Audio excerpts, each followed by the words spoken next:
¿Cómo se esfuman 50,000 millones de dólares sin mover una sola pala?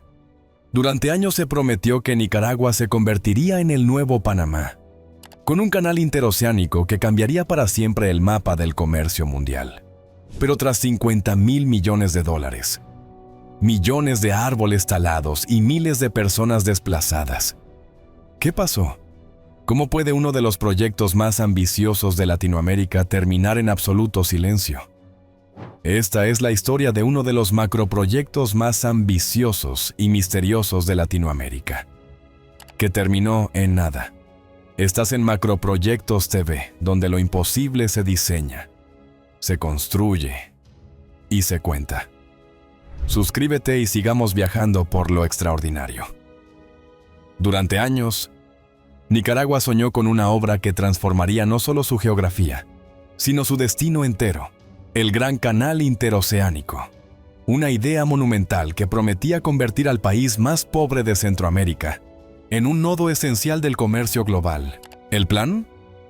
Construir un canal desde el Océano Atlántico hasta el Pacífico, atravesando selvas, ríos, montañas y el icónico lago Solotlán. Una inversión de 50,000 millones de dólares, financiada por capital chino, prometía traer miles de empleos, desarrollo y modernidad a un país históricamente marginado de los grandes flujos económicos. Pero lo que comenzó como una promesa de progreso terminó convertido en una historia de fantasmas, promesas rotas y ambición mal calculada. La historia del canal empieza con un personaje casi salido de una novela de espionaje económico: Wang Jing, un empresario chino prácticamente desconocido a nivel internacional, que apareció de pronto con la promesa de financiar uno de los megaproyectos más caros del hemisferio occidental. En 2013, Daniel Ortega, presidente de Nicaragua, le otorgó por ley una concesión sin precedentes: 100 años de derechos sobre una franja de tierra que partiría el país en dos. El canal tendría 278 kilómetros de longitud y se vendería como una alternativa al saturado Canal de Panamá. Pero desde el primer momento surgieron dudas, sospechas y voces de alarma. Mientras los noticieros anunciaban la llegada del progreso, en las comunidades rurales se comenzaba a respirar miedo. Casi 30,000 personas serían desplazadas, muchos de ellos campesinos, indígenas y afrodescendientes, habitantes de tierras ancestrales que ni siquiera estaban legalmente registradas, pero que llevaban generaciones ahí. El proyecto no solo era una amenaza a su modo de vida, sino también a vastas zonas ecológicas protegidas. El canal atravesaría reservas naturales, humedales y el lago más importante del país. Se hablaba de oportunidades, pero para muchos era el anuncio de una catástrofe silenciosa. A pesar de las dudas, las obras simbólicas comenzaron. Se instalaron primeras piedras, se mostraron animaciones en 3 dimensiones del futuro canal, se vendieron camisetas y se hicieron desfiles patrióticos en honor al megaproyecto. Pero detrás del espectáculo mediático, los hechos eran otros. No había equipos de construcción, no había obreros chinos, ni maquinaria pesada moviéndose por la selva. Solo había promesas y silencio. Los escépticos comenzaron a escarbar en la figura de Wang Jing. Descubrieron que su fortuna estaba sobrevalorada, que sus empresas eran opacas y que en realidad no tenía experiencia previa en infraestructura de gran escala. En 2015, la burbuja estalló, la bolsa de Shanghái colapsó y con ella se evaporó gran parte del capital de Wang. Lo que quedó fue un proyecto sin pies ni cabeza, sostenido únicamente por el discurso oficial del gobierno nicaragüense, que aún defendía la viabilidad del canal, mientras el mundo ya lo había descartado como un delirio. Con el paso de los años, el canal dejó de ser noticia. No hubo despidos porque nunca hubo contrataciones. No hubo protestas masivas porque las comunidades estaban demasiado aisladas o demasiado atemorizadas como para resistirse. Pero tampoco hubo progreso. El canal simplemente se fue desdibujando, como una idea que nunca se concretó, hasta que finalmente, en 2024, se anunció su cancelación oficial. Aún así, Daniel Ortega ha intentado revivir la idea, planteando una nueva ruta con apoyo de China, aunque hasta ahora sin resultados tangibles. Lo curioso es que, aunque nunca se movió una tonelada de tierra para abrir el canal, su impacto sí fue real. Las tierras expropiadas quedaron en el limbo legal. Las comunidades afectadas siguen sin claridad sobre su futuro. Y lo más irónico, Nicaragua terminó perdiendo confianza internacional y ganando fama de apostar por sueños imposibles. Algunos expertos incluso lo han llamado el mayor proyecto fantasma del siglo XXI. ¿Pero por qué fracasó realmente? La respuesta es un cóctel tóxico de mala planificación, secretismo político y falta de transparencia financiera. No existió nunca un estudio económico riguroso que justificara la inversión. El tráfico marítimo global ha cambiado y los nuevos modelos de comercio ya no necesariamente requieren un canal más grande que el de Panamá. Además, el contexto político en Nicaragua, con censura, represión y opacidad institucional, espantó a cualquier inversionista serio que quisiera evaluar el proyecto. Y está también la pregunta inevitable: ¿era realmente necesario? El Canal de Panamá había sido ampliado recientemente, con éxito. El comercio marítimo estaba reconfigurándose por la digitalización y la regionalización. Y lo más importante, construir un canal de esa magnitud en un país con alta vulnerabilidad sísmica y ecológica parecía más un delirio que una estrategia. Hoy lo único que queda del Gran Canal Interoceánico de Nicaragua es una concesión que ya no tiene respaldo, un puñado de documentos legales y muchas promesas rotas. Wang Jing desapareció del mapa mediático. Ortega sigue en el poder, pero su apuesta más ambiciosa terminó siendo su mayor vergüenza. El canal que iba a cambiar la historia de Nicaragua nunca existió.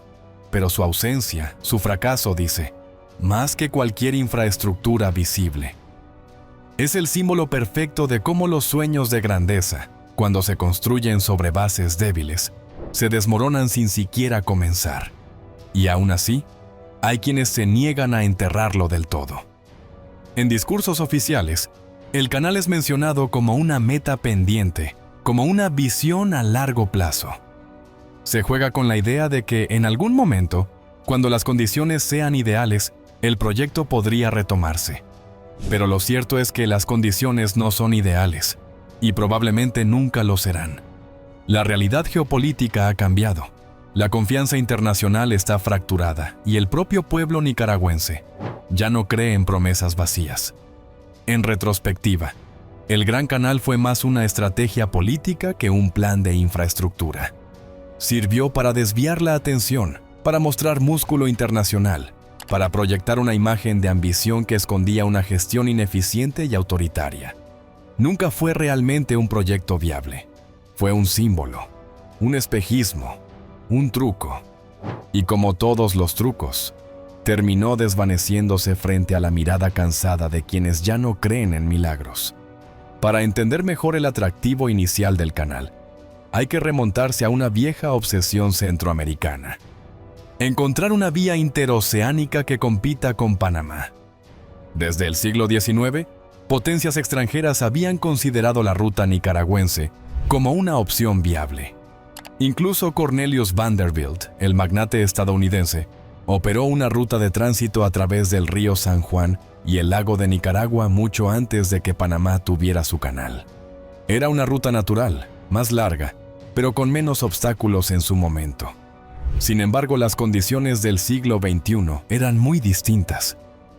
Mientras Panamá contaba con una sólida infraestructura, tratados internacionales claros y un marco institucional respetado, Nicaragua ofrecía incertidumbre jurídica, escasa conectividad y un liderazgo autoritario.